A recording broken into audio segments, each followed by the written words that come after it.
परमेश्वर के नाम का स्तुति हो, परमेश्वर के नाम का महिमा हो। आइए हम के वचन को हम ध्यान करेंगे जो आपको मिलेगा मत्ती लिखे सुसमाचार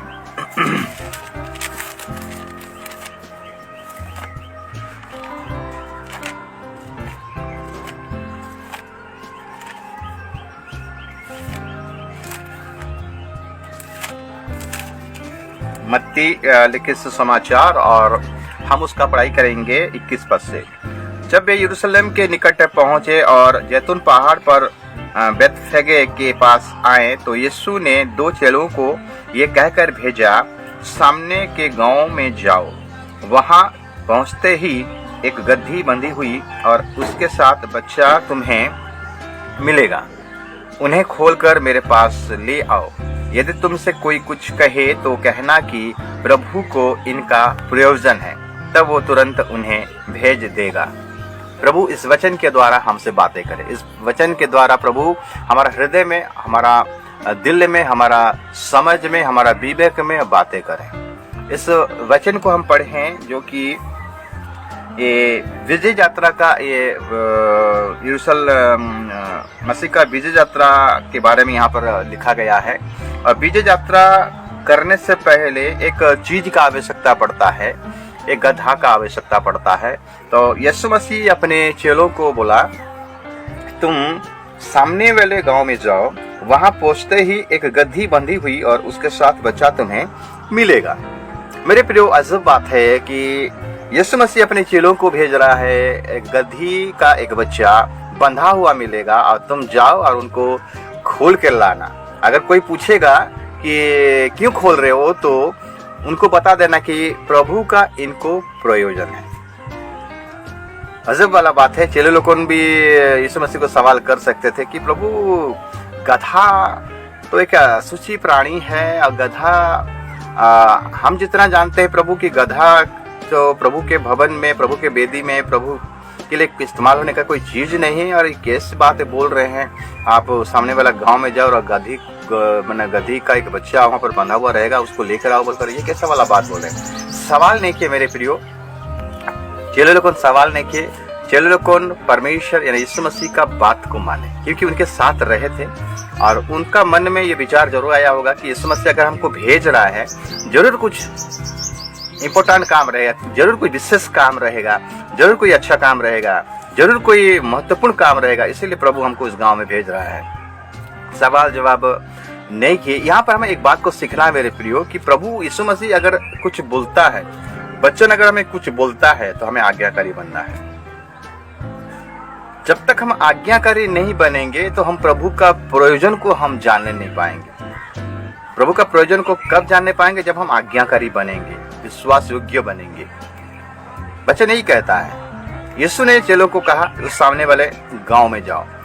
दोनों चेले एक साथ गए, मतलब एक मन होना है मेरे प्रियो। हमें आज्ञाकारी होने के लिए एक मन होना है, हमें आज्ञाकारी होने के लिए एक चित होना है। दोनों गए मेरे प्रियो। जब हम आज्ञा को पालन करते हैं तो हमारे जीवन में सामर्थ्य का काम होता है। गधी का बच्चा, गधी और गधी का बच्चा दोनों बना हुआ है, तुमको खोल कर लाना।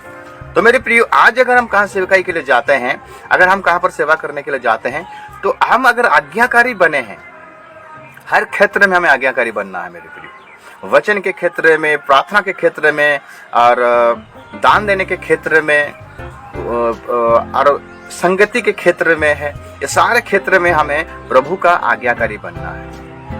तब जाकर प्रभु आगे का स्टेप, वो लोग को नहीं पूछेंगे प्रभु आप हमें वहां पर भेज रहे खोलने के लिए, हम जाएंगे तो खोलेंगे तो वो लोग हमको पीटेंगे कि मारेंगे, ऐसा सवाल नहीं किए मेरे प्रियो। हम जब प्रभु का आज्ञा को मानते हैं ना, प्रभु उसके आगे एक काम को कर दिया हुआ रहता है, क्रिएट किया कर दिया होगा मेरे प्रियो। वहां का समस्या का समाधान ऑलरेडी हो गया होगा। यीशु को परमेश्वर ने कहा कि मूसा को जो व्यवस्था मैंने दिया था, वो व्यवस्था को तुम क्या करना? ध्यान करना, रात दिन उसको क्या करना? ध्यान पढ़ना, ध्यान करना, उसमें लिखी बातों में अमल करना।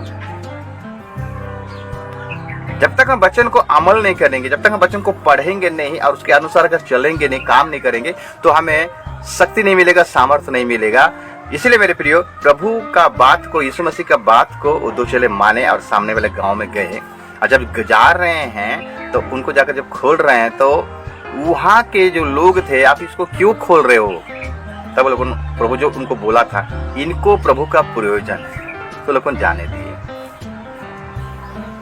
आज अगर आपका जीवन में बंधन है, आज अगर आपका जीवन में कोई समस्या है, कोई दुख है, कोई तकलीफ है, बिजनेस के क्षेत्र में हो, स्वास्थ्य के क्षेत्र में हो, पढ़ाई लिखाई के क्षेत्र में हो, मेरे प्रियो, मैं सीधा सा बात बोलता हूँ, अगर परमेश्वर का बात को आप मानोगे, अगर परमेश्वर का आज्ञाकारी बनोगे, तो मेरे प्रियो आपके जीवन में अद्भुत काम होगा, अद्भुत काम होगा, मिरेकल होगा। आज हमारे जीवन में मिरेकल क्यों नहीं होता है, अद्भुत काम क्यों नहीं होता है? क्योंकि हम प्रभु का वचन को ठट्ठों में उड़ाते हैं, हम प्रभु के वचन को फॉलो नहीं करते हैं। यीशु मसीह चेलों को बोला, आप मेरे साथ रहो पहले, उसके बाद जाओ।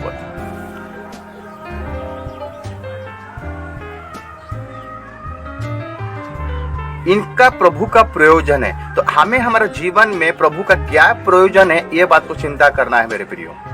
हम अपने प्रयोजन के पीछे लगे हुए हैं, अपने ही इच्छा के पीछे लगे हुए, अपने ही लालसा के पीछे लगे हुए हैं, हमें अपने ही सांसारिक अभिलाषा के पीछे लगे हुए हैं मेरे प्रियो। हम प्रभु का इच्छा को ही जानने के लिए कोशिश नहीं करते हैं। प्रभु का क्या प्रयोजन है, प्रभु का क्या आवश्यकता है, एक पद को निकालेंगे जो आपको मिलेगा रोमी का पत्री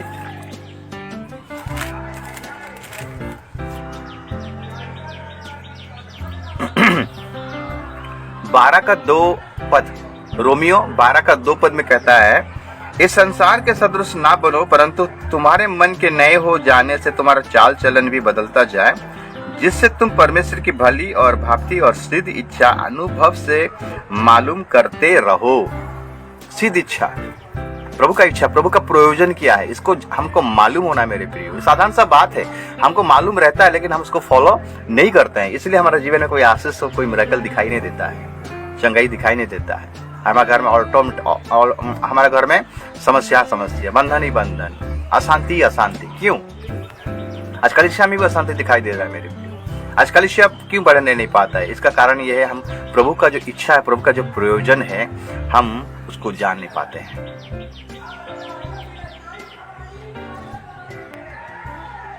मेरे प्रियो, अगर आप पहला शमूएल की किताब हन्ना के बारे में चिंता करेंगे, हन्ना बांझ औरत थी, उसका कोई संतान नहीं था, लेकिन पनीना का संतान था। इस कहानी को आप अच्छे तरह से जानते हो।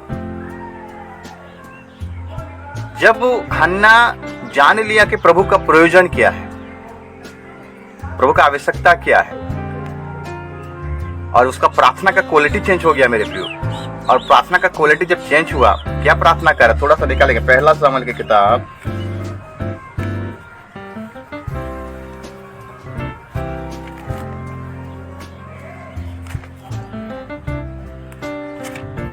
1 अध्याय हम निकालेंगे, पहला शमूएल की किताब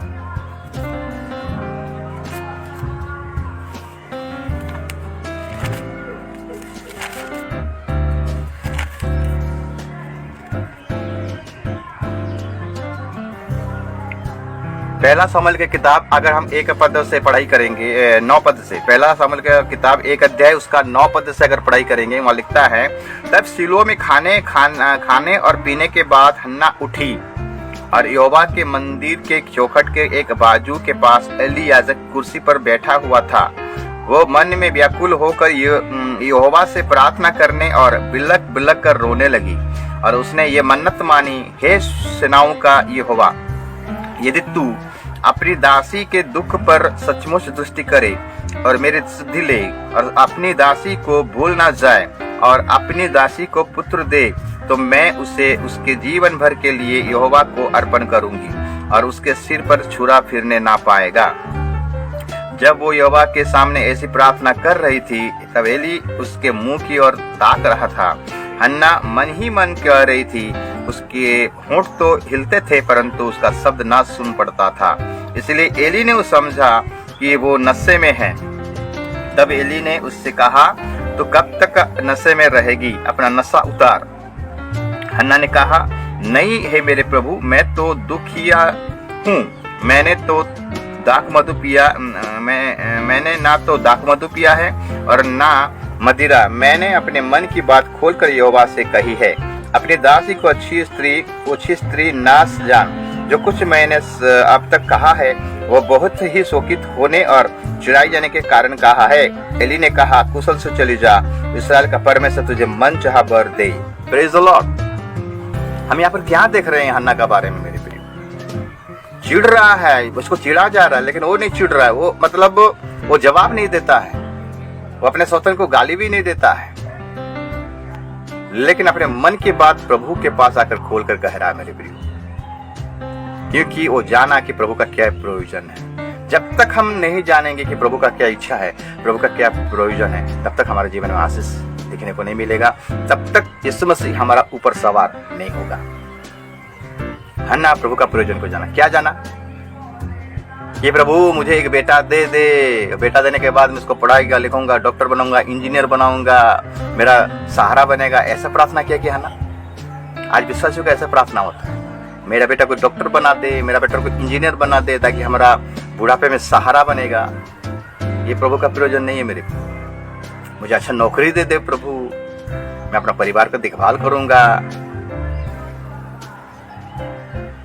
दुखद वाला बात क्या है जानते हैं? मसीह लोगों के जीवन में देखता हूं, नौकरी 40-30 साल करते हैं, रिटायर होने के बाद सोचते हैं कि प्रभु का काम करेंगे। मेरे प्रियो, रिटायर होने के बाद प्रभु का काम आप कर नहीं पाओगे।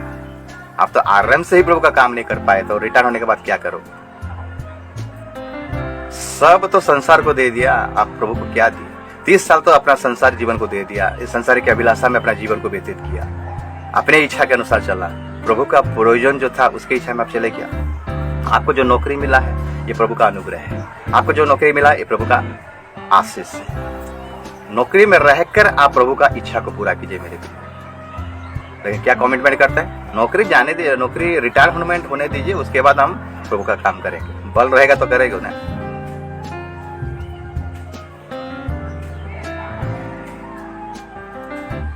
बल रहेगा तब तो करोगे। अपना सारा जवानी को तो प्रभु आप संसार को दे दिए, लेकिन प्रभु को आप क्या दिए? प्रभु का आपका प्रयोजन है मेरे।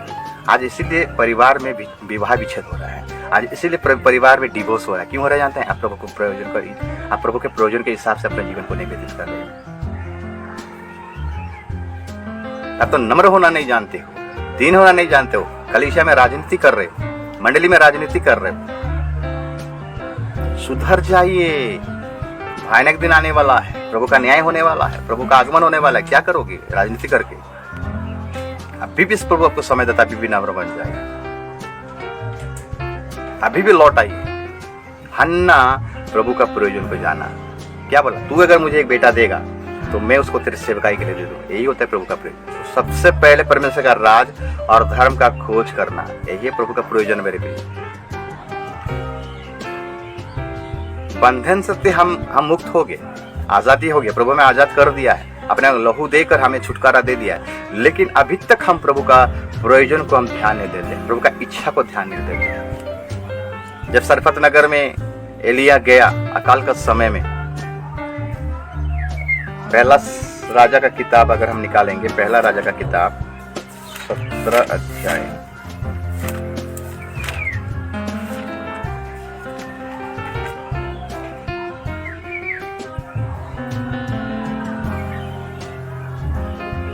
दस पद, पहला राजा के किताब 17 अध्याय उसका 10 पद से अगर पढ़ाई करेंगे, वो लिखता है, अतः वो वहां से चल दिया और सरपत को गया। नगर के फाटक के पास पहुंचकर उसने क्या देखा कि एक विधवा लकड़ी बीन रही थी। उससे बुलाकर उसने कहा, हे कि किसी पात्र में मेरे पीने को थोड़ा पानी लिया। जब वो लेने जा रही थी तो उसने उससे पुकार कर कहा, अपने हाथ में एक टुकड़ा रोटी भी मेरे पास लेती आ। उसने कहा, तेरे परमेश्वर यहोवा के जीवन की शपथ, मेरे पास एक भी रोटी नहीं है, केवल घड़े में मिट्टी भर मैदा और कुप्पी में थोड़ा सा तेल है, और मैं 2 एक लकड़ी बीन कर लिए जाती हूँ कि अपने और अपने बेटे के लिए उसे पकाऊं और हम उसे खाएं पी फिर मर जाएं। एलिय्याह ने उससे कहा, मत डर, जाकर अपनी बात के अनुसार कर, परंतु पहले मेरे लिए एक छोटी सी रोटी बनाकर मेरे पास ले आ, फिर इसके बाद अपने और अपने बेटे के लिए बनाना, क्योंकि इस्राएल का परमेश्वर यहोवा यूं कहता है कि जब तक यहोवा भूमि पर मैं ना बरसाए तब तक ना तो उस घड़े का मैदा समाप्त होगा और ना उस कूपी का तेल घटेगा। मेरे प्रियो, विधवा ने जान लिया कि प्रभु का क्या प्रयोजन है।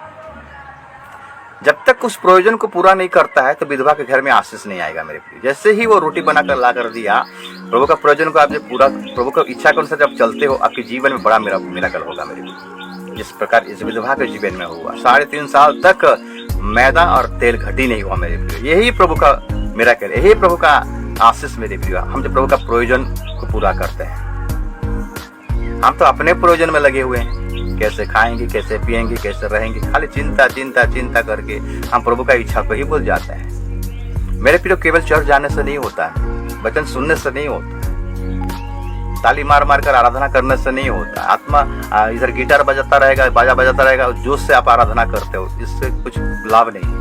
जब तक आप प्रभु का इच्छा में नहीं चलोगे, प्रभु का क्या प्रयोजन है, जब तक आप नहीं जानोगे, उसी के आधार पर नहीं चलोगे, आपके जीवन में कभी आशीष नहीं आएगा, कभी ब्लेस नहीं आएगा। आप ऐसे ही ठंडा विश्वासी होकर ही रहो।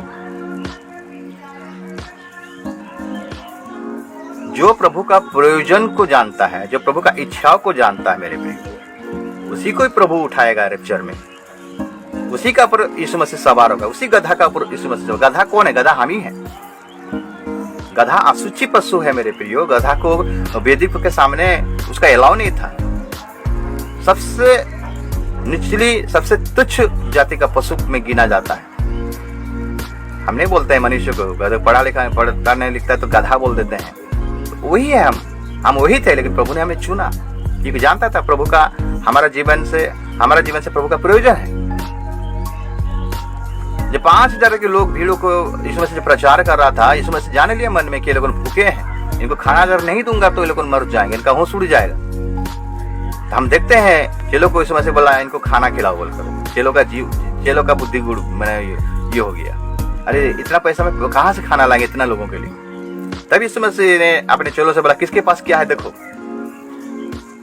एक छोटा सा बालक था मेरे प्रिय, वहां पर वो बालक बोला मेरे पास 5 रोटी और 2 मछली है। वो छोटा सा बालक से हमें सीखना है, वो जानता है कि प्रभु का इसका आवश्यकता है, प्रभु का प्रयोजन है। लेकिन हमको 30 साल का मसीह हो गए हैं, 20 साल का मसीह, अभी तक हमें पता नहीं है। हम दशमांश को ही लूट लेते हैं। प्रभु का जो प्रयोजन रहता है, प्रभु का जो आवश्यकता रहता है, उसी को ही खा देते हैं। इसीलिए तो आज घर में बीमारी आ रहा है, आज इसीलिए घर में लाचारी आ रहा है, इसीलिए आज घर में अशांति का वातावरण है, आज इसीलिए घर में सारे प्रॉब्लम खड़ा हो रहा है। विश्वासी परिवार के बारे में बोलता। छोटा सा बच्चा जाने लिया कि उसको खाने के लिए उसका मार दिया था, भूख लगेगा तो खा लेना, लेकिन वो बच्चा खाया नहीं। लेकिन हम क्या करते हैं, खा देते हैं सब कुछ, उड़ा देते हैं सब कुछ। हमारा ऊपर श्राप नहीं आएगा तो क्या किस दूसरे का ऊपर आएगा। 5 रोटी और 2 मछली को लाकर दे दिया यीशु मसीह को। वो जाना है प्रभु का इसका आवश्यकता है। जब प्रभु को दे दिया, मेरे वहां पर एक मिराकल हो रहा है, बड़ा सा मिराकल हो रहा है। 5,000 से ज्यादा लोग खाकर तृप्त हो गया और 12 टोकरी बच भी गया मेरे प्रियो। यही होता है मिराकल मेरे प्रियो। आज हमारे जीवन में मिराकल क्यों नहीं होता है? आज हमारे जीवन में आश्चर्य कर्म क्यों नहीं होता है? क्योंकि हम अपने इच्छा के अनुसार चलते हैं, अपने ही शरीर का अभिलाषा में चलते हैं, अपने ही मर्जी में चलते हैं। हम बलवा करते हैं, हम डाहा करते हैं, ईर्षा करते हैं। आज कलीसिया में हम क्या करते हैं, राजनीति करते हैं। इसलिए आज हमारा जीवन में आशीष नहीं आता, ब्लेसिंग नहीं आता, कलीसिया के बढ़ोतरी नहीं होता। सब आत्मिक में सब नीचे हो गए हैं। कोई अगर अच्छा सलाह आपको देता है, उस सलाह को भी आप नहीं मानते हो, ये आपके लिए श्राप है। जिंदगी भर आप कभी भी माने शांति में रह नहीं पाओगे। कभी कभी अच्छा सलाह को मान लेना चाहिए मेरे प्रियो। सुलेमान का बाद उसका जो बेटा राजा हुआ मेरे प्रियो, पुरानियों ने आकर उस रेबियाम को आकर अच्छा सलाह दी। जो लोगों ने एक्सपीरियंस लोग थे, जो लोग जानते हैं कि परिवार के बारे में, राजनीति के बारे में, सारे सामाजिक बारे में इनको अभिज्ञता है, इनका एक्सपीरियंस है, वो लोग आके उस राजा को बोले कि ऐसा ऐसा तेरे पिताजी के अमल में हम लोगों ने ऐसा किया था, तुम भी ऐसा कर तो तुम्हें आशीष मिलेगा, तुम्हारा राज्य बढ़ेगा। लेकिन वो जवानों का, उनका दोस्ती यारों का बात को माना। इसका मतलब कि हम अपनी इच्छा के अनुसार काम करते हैं। इसीलिए मेरे प्रिय रेबियाम वो पुरानियों की बात को नहीं माना, अच्छा सलाह को नहीं माना। उनका अच्छा सलाह दिया गया था, उनको समझा गया था, लेकिन राजा नहीं माना। वो अपने जवानों का, अपने दोस्ती यारे का सलाह को माना। अल्लाह में उसका पतन हुआ। प्रभु का जो इच्छा है, प्रभु का जो प्रयोजन है, अगर हम उसको जाने लेंगे ना, हमें कोई भी गिरा नहीं सकता, हमें शैतान भी गिरा नहीं सकता। शैतान में क्यों गिराता है जानते हैं? क्योंकि हम प्रभु का प्रयोजन के हिसाब से नहीं चलते हैं। वो छोटा सा बच्चा दे दिया रोटी और माछ, लेकिन मेरे को लगता है हम लोग बुखार को भी नहीं देंगे। ऐसे लोग हैं अपने बुखार को भी नहीं देंगे। धनी व्यक्ति प्रभु का प्रयोजन के हिसाब से नहीं चला, इसलिए नरक में चला गया। उनमें से आप है नहीं तो नरक से धनी व्यक्ति आवाज कर रहा है, आज भी चिल्ला रहा है, ये जगह में मत आओ, ये बहुत डेंजर वाला जगह है। मैंने जो गलती किया है वो गलती को आप दोहराइए मत, न तो यहाँ आप भी आ जाएंगे। वो कंफर्म हो गया, उसका भाई लोगों ने भी आने वाला है तो उस नरक में, और मन फिरा रहा है नरक में मन फिराने से होगा मेरे प्रियो। आप भी मन फिराइए, अभी जीवन है, अभी आपको प्रभु जीवन दिया है। उसका दूसरा आगमन से पहले, रैप्चर करने से पहले अपने मन को फिराइए, पापों से मन को फिराइए। जो गलती किए हैं उस गलती को तौबा कीजिए मेरे प्रियो। आज से मैं गलती नहीं करूंगा। मिस्टेक अगर हुआ है तो उसको सुधारिए। जब तक आप नहीं सुधारोगे, मर्जी, आप जो बोओगे वही काटोगे। हम देखे छोटा सा बच्चा दे दिया क्योंकि जानता है वही प्रभु का प्रयोजन। और एक बार यीशु मसीह मंदिर में उस दान पेटी के सामने बैठा हुआ और देख रहा था कौन किससे कैसे दान दे रहे थे मेरे प्रिय। सब फारसी साधु लोग दान दे रहे हैं, बहुत दूध दान दे रहे हैं, लेकिन एक विधवा आया 2 दमड़ी दिया। मैंने उसका सारे जीविका को दे दिया, मैंने खाने को भी उसका पास नहीं है, जो था वो सब कुछ दे दिया। इसका मतलब क्या है? प्रभु का प्रयोजन उसको जाना, ये प्रभु का प्रयोजन है। लेकिन हम क्या करते हैं? लाभ से देते हैं। फारसी साधु के लोग जो ज्यादा देते हैं ना, जो लाभ होता था उसी से देते, लेकिन इसका पास कुछ नहीं था, 2 दमड़ी दे दिया। इसका मतलब क्या है? इसका प्रभु ये जान लिया कि प्रभु का इसका आवश्यकता है। मेरे प्रियो, अपने अभाव से, अपने घटी से जो देता है प्रभु को संपूर्ण मन से, संपूर्ण हृदय से, प्रभु उसको ग्रहण करता है। ये प्रभु का प्रयोजन मेरे प्रिय, प्रभु का आवश्यकता। दूसरा राजा का किताब 4 अध्याय को पढ़ाई करेंगे। एलिशा और गेहजी जब वो रास्ते में एक नगर में जाते थे, वहां पर एक स्त्री था, धनी स्त्री था। वो देखा इन प्रभु को दासों को और जान लिया इनको प्रभु का प्रयोजन है। मैंने मेरे जीवन में इनको कुछ करना है, तो अपने पति के साथ बात किया और ऊपर वाला कोठरी में उनको जगह दिया गया रहने के लिए। जब ये सेवकाई के लिए जाते थे एलिशा और गेहजी, तब थका हुआ जब आते तो इसमें रेस्ट करते थे। मेरे प्रिय, वो प्रभु का प्रयोजन को जान पाया। जब उसको पूछा गया हम तुम्हारे लिए क्या कर सकते हैं, बोलो नहीं मेरा तो सब कुछ है, मुझे कोई जरूरत नहीं है। लेकिन गेहजी एलिशा से बोला कि इसका बच्चा नहीं है। देखिए, वो प्रभु का प्रयोजन को पूरा कर रहा है, प्रभु उसका प्रयोजन को पूरा कर रहा है। आज कहाँ ऐसा स्त्री मिलेंगे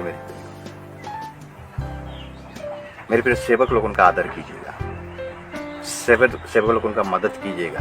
बहुत सारे ऐसे सेवक है जो इंडिपेंडेंटली सेवा करते हैं। अगर आपके पास है तो उनको मदद कीजिए। आप उनका प्रयोजन को, प्रभु का प्रयोजन को पूरा करेंगे, आपका प्रयोजन प्रभु पूरा करेगा। प्रभु का इच्छा को जानिए। इस समय से 2 चेलों को भेजा, उस गांव में जाइए और गधी को खोल कर लाइए, क्योंकि गधी पर, माने वो गधा पर यीशु मसीह सवार होने वाला है। कैसे सवार होगा? हम लोग तुच्छ थे मेरे प्रियो, हम तुच्छ थे, हमारा कोई हैसियत नहीं था, लेकिन प्रभु यीशु मसीह, परमेश्वर हम पर दया किया, हमें अनुग्रह किया और हमें मार्ग दिखाया और हमें बंधन से छुटकारा दिया, वो आजादी दिया। और आज हमारा ऊपर यीशु मसीह सवार होकर स्वर्गीय यरूशलेम में जाने के लिए तैयार है। क्या आप रेडी हैं यीशु मसीह को अपने ऊपर बैठाने के लिए? यीशु मसीह उसी का ऊपर बैठे जो उसका प्रयोजन को जानता है, जो उसका इच्छा पर चलता है, जो उसका मर्जी पर चलता है। हाँ मेरे प्रिय, प्रभु का प्रयोजन हम लोग का जीवन में होना बहुत जरूरी है। कर्नेलियुस, प्रेरितों का काम 10 अध्याय को पढ़ाई करेंगे। कर्नेलियुस एक सूबेदार था, उसके अंडर में कम से कम 1000 सेना थे, लीड करता था। एक अन्य जाति का व्यक्ति है मेरे प्रिय, लेकिन हम उसके बारे में अगर पढ़ेंगे अद्भुत लगता है। प्रेरितों का काम 10 अध्याय और उसका 1 पद से अगर पढ़ाई करेंगे, क्या लिखता है? कैसरिया में कर्नेलियुस नामक एक मनुष्य था, जो इटालियन नामक पलटन का सूबेदार था। वो भक्त था और अपने सारे घराने समेत परमेश्वर से डरता था और यहूदियों लोगों को बहुत दान देता और बराबर परमेश्वर से प्रार्थना करता था। उसने दिन के तीसरे पहर के निकट दर्शन में स्पष्ट रूप से देखा कि परमेश्वर का एक स्वर्गदूत उसके पास भीतर आकर कहता है, हे कर्नेलियुस। उसने उससे ध्यान से देखा और डर कर कहा, हे प्रभु क्या है? उसने उससे कहा, तेरी प्रार्थना और तेरे दान स्मरण के लिए परमेश्वर के सामने पहुंचे हैं। और अब याफा में मनुष्य भेजकर सिमोन को, जो पतरस कहलाता है, बुलवा ले। आगे को मैं नहीं पढ़ूंगा, इसको अंडरलाइन करके रखिए, इसको पढ़िए, बहुत जबरदस्त ब्लेसिंग मिलेगा आपको। ये एक विजाती व्यक्ति है मेरे प्रियो, लेकिन इस विजाती व्यक्ति को पता है कि प्रभु का प्रयोजन किया है, लेकिन हम पर धीक है, हम विश्वासी होकर हम जान नहीं पाते कि प्रभु का इच्छा किया है। क्या करता है? वो भक्त था। भक्त किसको कहते हैं? जो प्रभु को भय करता है, जो प्रभु को डरता है, प्रभु जो कहता है, प्रभु की इच्छा के अनुसार जो चलता है, उसी को भक्त कहते हैं मेरे प्रियो। उसके जीवन से कोई गलती नहीं होगा, बकबक नहीं करेगा, गाली नहीं देगा, प्रभु को भय करके चलेगा, उसी को भक्त कहते हैं। इसका टेस्टिमनी क्या दिया जा रहा है? ये भक्त था, अपने घराने समेत परमेश्वर को डरता है। ये दूसरा पॉइंट है। तीसरा पॉइंट है, यहूदियों लोगों को बहुत दान देता था। और उसका बाद चौथा पॉइंट है, बराबर प्रार्थना करता था। 4 क्वालिटी और 5 नंबर क्वालिटी, उसको प्रभु का दूतों का दर्शन हुआ। ये प्रभु का प्रयोजन के हिसाब से अपने जीवन को व्यतीत कर रहा है मेरे प्रिय, और प्रभु उसका प्रयोजन को पूरा कर रहा है। तो क्या उसका प्रयोजन को पूरा कर रहा है? क्योंकि उसको उद्धार पाना जरूरी है, क्योंकि एक बंधन में है, अभी तक श्राप में है, अभी तक यीशु मसीह को जाना नहीं है। यीशु मसीह को जानना बहुत जरूरी है। जब यीशु मसीह को जानेगा, यीशु मसीह को उद्धारकर्ता रूप में ग्रहण करेगा, तब यीशु मसीह इसका ऊपर सवार होगा। आप ऐसे थे मेरे प्रियो। आज जो व्यक्ति, जो विश्वासी प्रभु का प्रयोजन को नहीं जानता है, मैं गारंटी बोलता हूं, वो दूसरे रैप्चर में, प्रभु का दूसरा आगमन में वो जाने नहीं पाएगा। अगर आप प्रभु एक सच्चा विश्वासी हो, अगर आप सच्चा परिपक्व होना चाहते हो, तो प्रभु का इच्छा पर चलिए, अपने घमंड को उतारिए, घमंड को उतारिए। प्रभु यीशु मसीह घोड़ा के ऊपर क्यों नहीं चढ़ा? गधा के ऊपर क्यों चढ़ा? घोड़ा घमंड का प्रतीक है, घोड़ा युद्ध का प्रतीक है, गधा नम्रता का प्रतीक है, गधा दीनता का प्रतीक है। जितना बोझ डाल दीजिए वो कुछ नहीं बोलता है। यीशु मसीह आएगा मेरे प्रियो, वो घोड़े पर आने वाला है, विचार करने के लिए, न्याय करने के लिए, अभी वो लोगों का उद्धार करने के लिए गया है, फिर आएगा। लेकिन आज हमें नम्र बनना है मेरे प्रियो, हमें दीन बनना है।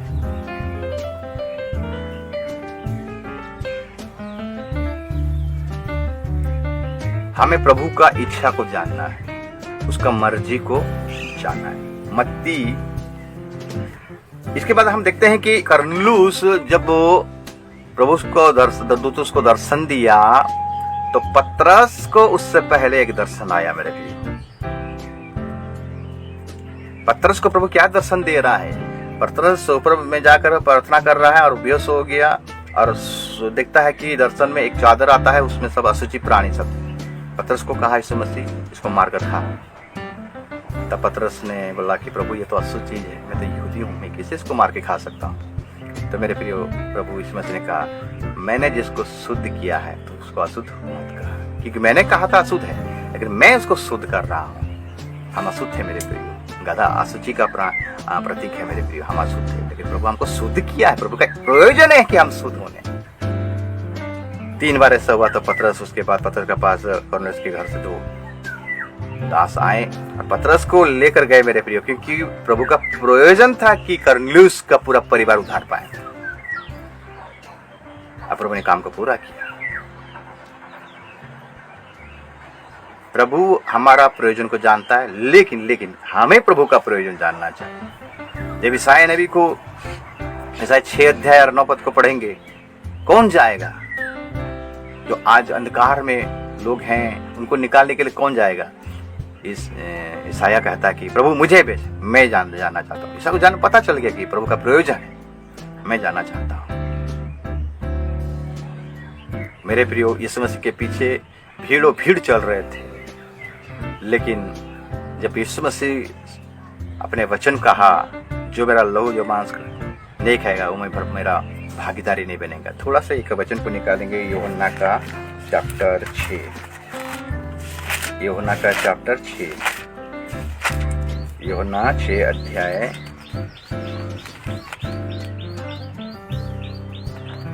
हाँ यूहन्ना चैप्टर 6 अध्याय, और उसका अगर हम 46 से पढ़ाई करेंगे तो आपको समझ में आएगा। 47 से, मैं तुमसे सच सच कहता हूं कि जो कोई विश्वास करता है अनंत जीवन उसी का है। जीवन की रोटी मैं हूं। तुम्हारे बाप दादाओं ने जंगल में मन्ना खाया और मर गए। ये वो रोटी है जो स्वर्ग से उतरी है, ताकि मनुष्य उसमें से खाए और ना मरे। जीवन की रोटी जो स्वर्ग से उतरती मैं हूँ। यदि कोई इस रोटी में से खाए तो सर्वदा जीवन रहेगा, और जो रोटी मैं जगत के जीवन के लिए दूंगा वो मेरा मांस है। इस पर यहूदियों ये कहकर आपस में झगड़ने लगे, ये मनुष्य कैसे हमें अपना मांस खाने को दे सकता है? यीशु ने उससे कहा, मैं तुमसे सच सच कहता हूँ कि जब तक तुम मनुष्य के पुत्र का मांस ना खाओ और उसका लहू ना पियो, तुम में जीवन नहीं। जो मेरा मांस खाता और मेरा लहू पीता है, अनंत जीवन उसी का है, और मैं उसे अंतिम दिन तक फिर जिला उठाऊंगा। क्योंकि मेरा मांस वास्तव में खाने की वस्तु है और मेरा लहू वास्तव में पीने की वस्तु है। जो मेरा मांस खाता और मेरा लहू पीता है वो मुझे में स्थिर बना रहता है और मैं उनमें। जैसा जीवित पिता ने मुझे भेजा और मैं पिता के कारण जीवित हूँ, वैसा ही वो भी जो मुझे खाएगा मेरे कारण जीवित रहेगा। जो रोटी स्वर्ग से उतरी तो यही है, उस रोटी के समान नहीं जैसे बाप दादाओं ने खाया और मर गए। जो कोई ये रोटी खाएगा वो सर्वदा जीवित रहेगा। ये बातें उसने कफरनून के एक आराधनालय में उपदेश देते समय कही। उसके चेलों में से बहुतों ने सुनकर कहा, ये कठोर बातें हैं, इसे कौन सुन सकता है? इसने अपने मन में जानकर कि मेरे चेले आपस में इस बात पर कुड़कुड़ाते हैं, उनसे पूछा, क्या इस बात से तुम्हें ठोकर लगती है? यदि तुम मनुष्य के पुत्र को जहाँ वो पहले था वहाँ पर जाते देखोगे तो क्या होगा? आत्मा तो जीवनदायक है, शरीर से कुछ लाभ नहीं। जो बातें मैंने तुमसे कही है वे आत्मा है और जीवन भी है, परंतु तुमने से कुछ ऐसे हैं जो विश्वास नहीं करते। मेरे प्रियो, ये वचन जब यीशु मसीह बोला तो सबका दिमाग हिल गया। ये कैसा बात बोल दिया है? उसका लहू उसका मांस को हम कैसे खाएंगे? और बहुत पीछे हट गए मेरे प्रियो। प्रभु का प्रयोजन क्या इनको पता नहीं चल रहा, अनंत जीवन क्या इनको पता नहीं चल रहा। कारण क्या है? ये लोग ध्यान नहीं दिए, ये लोग ध्यान से सुने नहीं। सब चले गए मेरे प्रियो, 12 जन रहे।